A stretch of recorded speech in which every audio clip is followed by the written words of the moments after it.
Ms. Diamantopoulou, the debate about how Europe is covering the Greek financial situation is overshadowed by the refugee crisis. How do you view the current situation, and would you like to share any advice for Europe? It is true that now Greece is under two crises, the economic one and the refugee crisis. In the country there is a recession and a huge unemployment. The youth unemployment is about 55%. And at the same time there are thousands of people who are stuck in Greece and they don't want to stay there.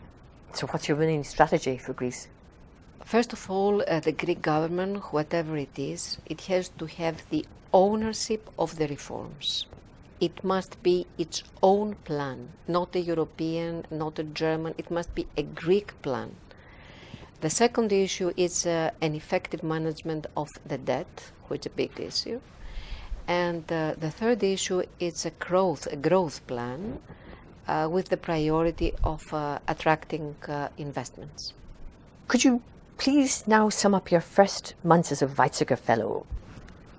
I'm here about 3 months, and I had the opportunity to meet some of the most important German people from the politics, from the academic world, journalists, and my discussion was very focused.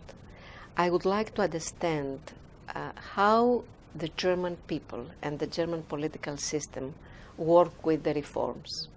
How a reform is perceived, how it is planned, how it is implemented, and how it is evaluated. You cannot imagine what an impact in my ideas about Germany had this trip. What I understood again is that Germans is an admirable nation who can achieve the best and the worst. And I saw it in Weimar. It was such an important trip there. And I saw Goethe, Schiller, and Hitler, yes. And I saw Bauhaus and at the same time Buchenwald.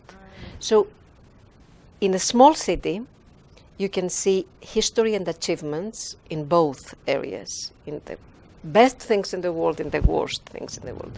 So this is something that I think people have to understand for Germans. Why are institutions like the Robert Bosch Academy important for Europe? In Europe, we have to understand each other. It's very important for Europe and for us as citizens. What I understand through the Robert Bosch programs, as I feel it, is that I can see Germany with the Greek eyes, and I can see Greece with the German eyes, and I think it is a perfect combination.